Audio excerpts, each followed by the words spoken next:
with the actual crushed red peppers, but I like to add them at the end because I still like for them to have.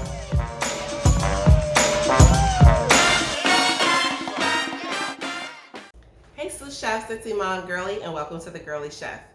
I want to start off by saying thank you, because guess what? My original video for garlic butter seafood sauce has over 40,000 views, and that's all because of you, so thank you.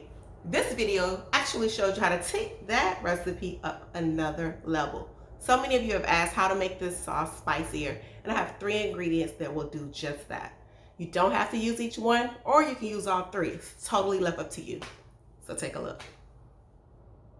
Alright, so right now what I have are the ingredients that I'm going to use to do this actual sauce. Just to let you know, these are the original ingredients, but I have one additional ingredient here. So I'm just going to talk you through it. As always, in my description below, I list out the measurements, so don't worry. They're there. Just look, okay?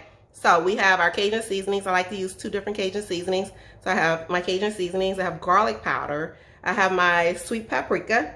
I have my lemon pepper. And make sure you read my little description, my comments, because I kind of talk to you about the lemon pepper. And then I have dry parsley, dried oregano, and the additional ingredient that's not in the original recipe is cayenne pepper. So that's one of the new spice ingredients that will take this up another level.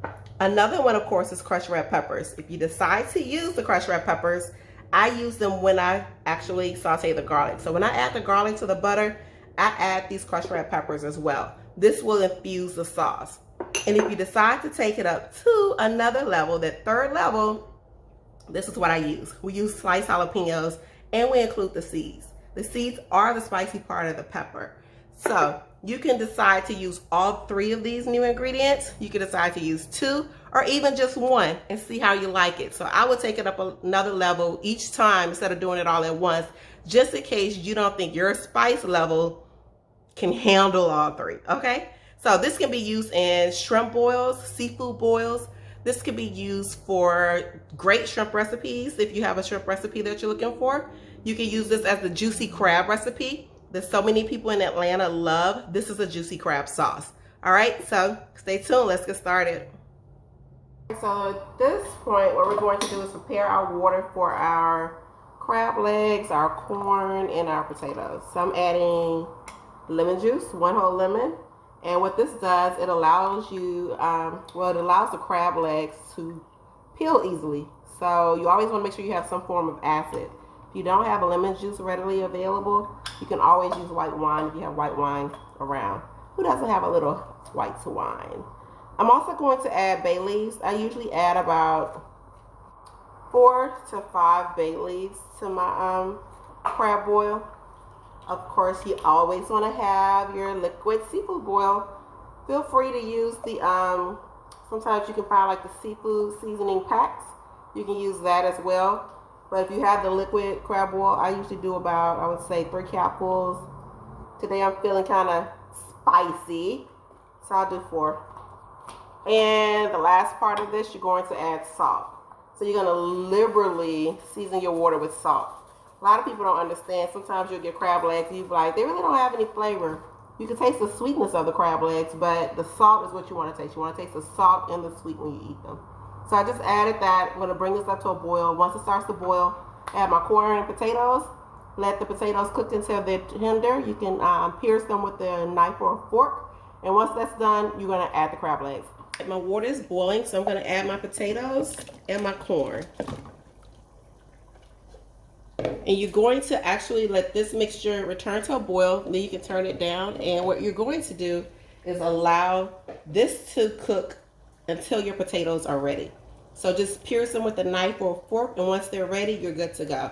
You're going to turn the fire off, and then we're going to add the crab legs to this water mixture. Because what you want the crab legs to do, when you buy them, they're already cooked. So you just want to warm them throughout and let them get infused with the flavor of the water. So it's going to have the lemon, which is going to actually help you peel the shell really easily. If you don't have lemon, you can always use white wine. You just need some type of acid to help the shell break very easily when you're eating it. So stay tuned. All right, so my corn and my potatoes are ready, people. Okay, so they're ready. And I'm gonna get ready to turn my fire off, and I'm just gonna add my crab legs to the liquid so they all get infused with the salt, the lemon, because the lemon, don't forget, acid will make these very, very easy to peel. So I'm gonna make sure everybody can get in here. You can put a lid on it if you want to make sure everything steams. Use a bigger pot if you need to. But yeah, this is it on this portion. So this will sit and wait until we're ready. If you like for them to be really, really infused, one thing that I like to do, I do this ahead of time, way before we're ready to eat, so they can just sit there and soak up all of the flavor that I added to this, like the actual shrimp and crab boil, and it makes for some good eating, okay? That on top of the sauce, I'm telling you, you will not be disappointed. So right now I'm going to add my butter. I've cut it in chunks so that way it can go ahead and melt. It doesn't take that long. You want to have your fire on like a medium to low heat because you don't want the milk solids and the butter to burn. As the butter starts to melt, you're going to then add your garlic and your crushed red peppers. All right, now that my butter has melted, I'm going to add my crushed red peppers. This is going to infuse the sauce. And of course, my garlic cloves. This is where the business is. So just think you have the garlic cloves as well as the garlic powder. This sauce is so amazing. You're going to simmer this on medium to low heat, and you're going to simmer it, I would say, roughly 2 to 3 minutes, just enough to infuse the butter, and then we're going to get ready to add our shrimp and our seasonings. All right, the sauce is very fragrant. You can smell the garlic. You can't really smell the spices, but you know that they're there. Now I'm going to add all of my seasonings. Add all of your seasonings, mix it really well. And what you're going to do at this point is let this simmer for another, I would say roughly 2 minutes. It doesn't need to simmer that long because the garlic has already worked its magic. So you're just going to let all these flavors kind of marry. And then we're going to add the shrimp. So make sure that you've already prepped your shrimp, washed and cleaned your shrimp before getting started. And you should be good to go. All right, so it's left up to you if you want to have shell on or shell off. I like to do shell on because I think it's so much more flavorful. And I like to make sure that I mix this really well so that all of the shrimp are coated. And then I'm just going to let this do its thing. I'm going to let the shrimp simmer in this garlic butter mixture for roughly, I would say, anywhere from 3 to 5 minutes, depending on the size of your shrimp. One thing that I taught in the first video that everybody loved, that I'm going to teach you here, is you want to make sure you don't overcook your shrimp. And the way that you can tell is as the shrimp start to cook and turn pink, they're going to start to curl. You want them to form a C and not an O. If the head of the shrimp and the tail of the shrimp touch, you've overcooked them. So just make sure that you kind of eyeball it, keep an eye on it. But just let it work its magic and let it do its thing. All right, my shrimp are almost ready, so I'm going to add my peppers in here. Definitely feel free if you want to do the peppers, you can add them at the beginning with the actual crushed red peppers. But I like to add them at the end because I still like for them to have a little shape and a little crunch because I actually eat the peppers because I like spicy food. My husband doesn't like spicy food, so he would never eat these peppers.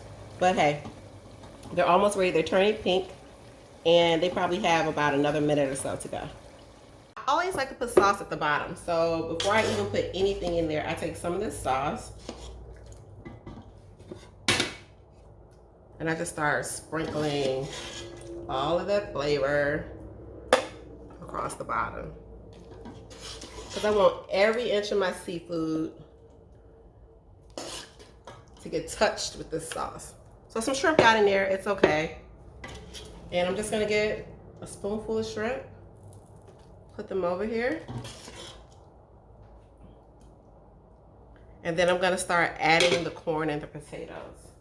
I'm just gonna get some tongs, take my crab out of the water. And if you want, like I like to do, you could actually take some of that sauce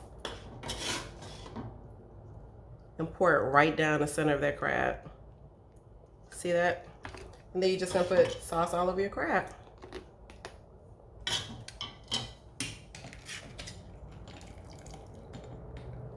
All right, y'all, let's work some magic.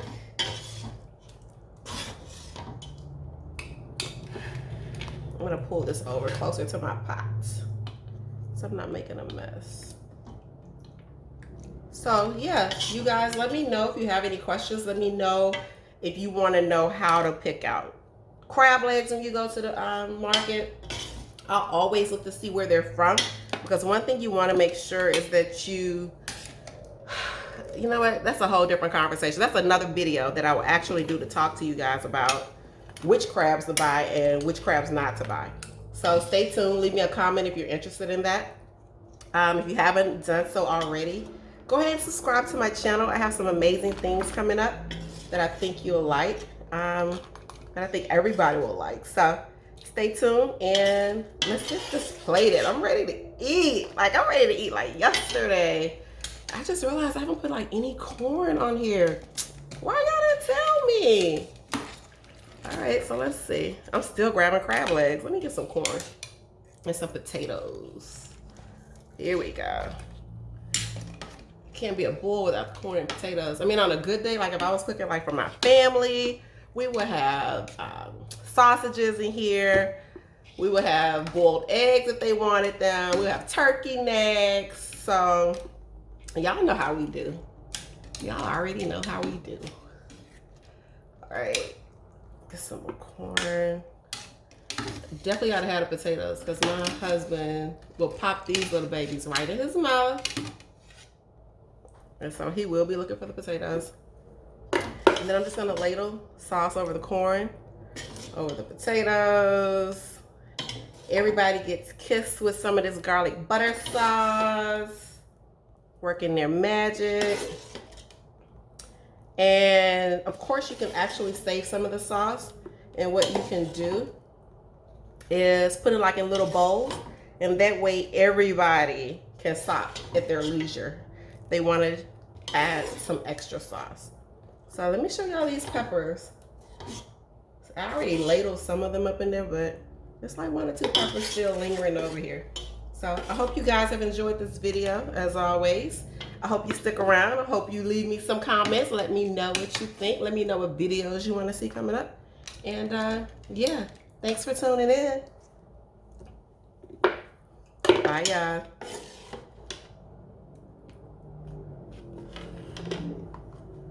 Yum.